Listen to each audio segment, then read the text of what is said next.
Hello guys! Welcome back to my YouTube channel. Kung bago ka pa lang dito sa akin channel, click subscribe and click the notification bell para updated ka kapag may bago tayong upload. So for today's video guys, is ang topic natin tungkol na naman kay Bigo, syempre.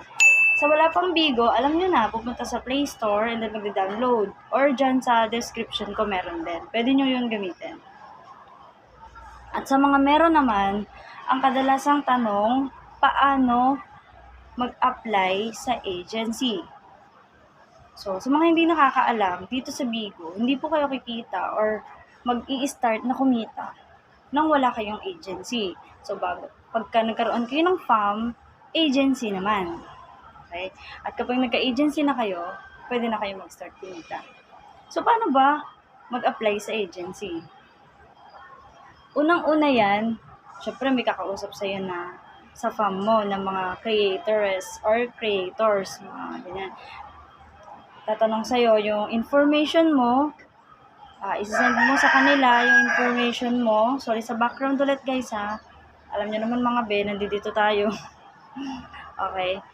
Isasend mo sa kanila yung real information mo, kagaya ng name, tunay na pangalan. Okay, tunay na pangalan, birthday, permanent address, and cellphone number. Pati yung FB. Siyempre, kailangan may kasama kayo sa GC para, alam mo na, nakakontak nyo ang bawat isa at may connection kayo. So, okay. Kapag ikaw ay pumasa na sa tinatawag nilang screening ng mga agency, ima-mugshot na kayo. So, ano ba yung mugshot? Yung mugshot po yung may hahawakan kayong papel. Sample. Okay, yan, hawakan nyo yung papel na ganyan. So, ano ba yung ilalagay dito? Sa papel na to? Ang kailangan nyo lang ay bond paper and then pentel pen. Siyempre, ayan, pentel pen tsaka bond paper. So, sa mga naguguluhan kung paano i-fill up tong papel nyong pang mugshot, una, ilalagay nyo, ayan, date ng audition or kung kailan yung date na mamagshot ka. Okay, lalagay mo doon. Halimbawa lang, August 29. Okay, so August 29 lalagay mo dito. Ayan, tapos yung taon, kung anong taon. And then, yung Bigo name mo. Ano ba yung Bigo name? Iyon po yung mga code name. Hindi yung tunay na pangalan mo, yung code name mo. Okay, dito po yung lalagay. Ang sunod ay Bigo ID. Yung Bigo ID po, makikita nyo po dito. Okay, yan, yung may bilog. Yan po yung Bigo ID. Tapos yung name, ayun po, yung pinaka-code name. Okay, ayan po. Tapos, ang iyong birthday. So, syempre, yung totoong birthday mo yung ilalagay mo dito. Ha? Birthday mo talaga. Huwag birthday ng kapitbahay. Ay, charis. Okay. Birthday mo. Lalagay mo yung birthday mo dyan. Buo. Month, day, and year. Okay, kompleto. Tapos, syempre, yung pangalan. Yan. Yung pangalan ng agency. Okay? Yung pangalan ng agency, kailangan lagay mo doon, ha? Nang maayos. Kompleto, walang kulang-kulang na letters kasi mag-e-error po yan. Mahirap naman na kapag na-send na yan or naipasa na yan ng agency, ng creators nyo sa agency, sasablay naman dahil nga error, di ba, yung pagkakagawa mo. So nga pala dito guys, sasabihin ko sa inyo ha, kailangan po dito ay sulat kamay or penmanship. Ayan. Talagang nyo lang po, kamay nyo lang po. Bawal po magpa-print. Okay? Bawal talaga magpa-print. Ito talagang manok na to, lagi na lang sumasabay sa akin. Sorry guys ha, sa background. Okay? Bawal po magpa-print dito. Kailangan po sulat kamay nyo talaga. Huwag naman yung parang kinalkal naman ng manok. Okay? Yung saktuhan lang naman yung mo. Yung pagkakasulat mo. Yan. Yung talagang sulat kamay mo lang. Okay, tapos kailangan dito malinaw. Opo, malinaw po dapat yung inyong pagkakasulat. Bawat letters. Opo, kasi may kasalanan po talaga itong si Bigo, no? Ayaw po niya at minsan yung mga agency, ayaw po nila ng malabo. Kailangan malinaw. Basang-basa mo. Okay? Basang-basa mo dapat yung mga nakalagay. Tamang impormasyon, ayan, para iwas error tayo mga be. Mahirap din kasing paulit-ulit, ay back to umpisa na naman, diba? Tapos yung agency niya, ayan, kompleto dapat yung pagkakalagay mo ha, malinaw. Malinaw yung pagkakasulat nyo.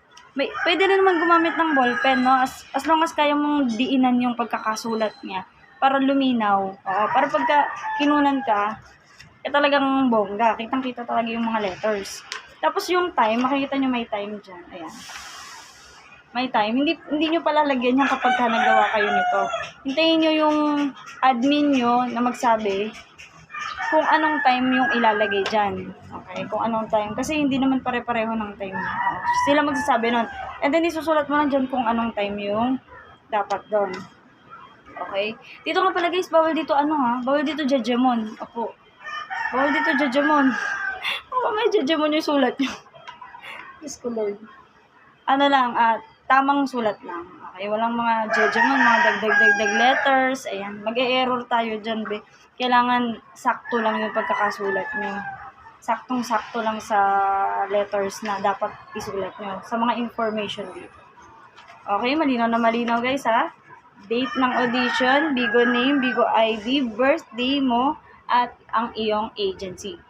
So, pagkatapos nito, wait ka lang pag napasa mo na to sa admin mo, syempre, papapasa mo. Ayan, pipicturean ka ngayon, magso-solo live ka ngayon. Paano ba yun? Magso-solo live ka sa Bigo mo. And then, kapag nakapag-solo live ka na, ay, ang kulit na itong bangs ko, mga ay. Okay. Pagka nakapag-solo live ka, patatayuin ka ni ma'am, sir, or kung sino man yung admin mo, pag ganyan siya. Dikit sa dibdib. Tapos formal attire lang mga be. Huwag naman yung fit naman yung damit mo, hindi ka na makahinga. Mga t-shirt, shorts. Basta medyo naman tignan. Maayos-ayos tignan, di ba? Decenting tignan. Okay, gaganyan mo lang siya. Hindi naman yung sobrang mo. Yung sobrang para ka namang bumodel, okay? Mag-ayos-ayos ka lang ng konti. Okay na yun. And then yan, pipicture ka ganyan, sabihin sa'yo ng admin mo kung okay na. Pag okay na, na-screenshot na niya yun. Okay, sasabihin niya sa'yo na waiting ka na lang ng 1 to 3 days ata yun kung na-approve. Okay. 1 to 3 days, waiting ka na lang kung ma-approve ka. Pero ako na nagsasabi sa'yo, be, kapag sinunod mo to, yung mga sinabi ko sa'yo, ayan, yung mga diniscuss ko dyan sa video na yan, ay sabi ko sa'yo, 100% sure, approve ka. Diba? Kaya ganun lang kadali. Okay? And then nga pala, sa mga sumusubaybay dito sa vlog ko, ay, sobrang thank you mga be. Opo, sobrang thank you po. Kasi po, may natutulungan nyo rin ako. So, sa mga gusto po or wala pang family, okay, wala pang family sa Bigo, message nyo lang po ako. Unang-una nyo pong gagawin, makinig po kayo ha. I-follow nyo po ako dyan sa mga social media ko sa description, and then i-like nyo po tong video. Pwede nyo rin pong i-share, no? Para po makatulong din po kayo sa iba, okay? Share nyo po, at syempre yung mga bago pa lang mag-subscribe, diba? Para kapag may bago akong upload tungkol dito kay Bigo, ma-update kayo. Makikita nyo agad yung aking video. So, ganun lang kadali. Sa mga gustong mag-shoutout, ayan, pa-shoutout lang kayo dyan sa akin sa comment. Isa-shoutout ko kayo sa next video ko. Oo, isa-shoutout ko talaga kayo mga opo. Basta mag-comment lang kayo dyan. And then, ayun na nga, i-follow nyo ako. I-like nyo po yung page ng aking video. Yan, para po marami po kayo mapanood doon. And then, i-share nyo na din po. Opo, yun po muna. Tapos doon nyo ako i-message. Opo, pwede nyo po akong i-DM or direct message doon sa aking page. Okay. So, yun lang mga besa, sana may naintindihan kayo or nakatulong sana ako sa inyo sa mga katanungan kung paano ba mag-apply sa agency. Maraming salamat po sa panonood ng aking video. Kita po ulit tayo next time. Babush!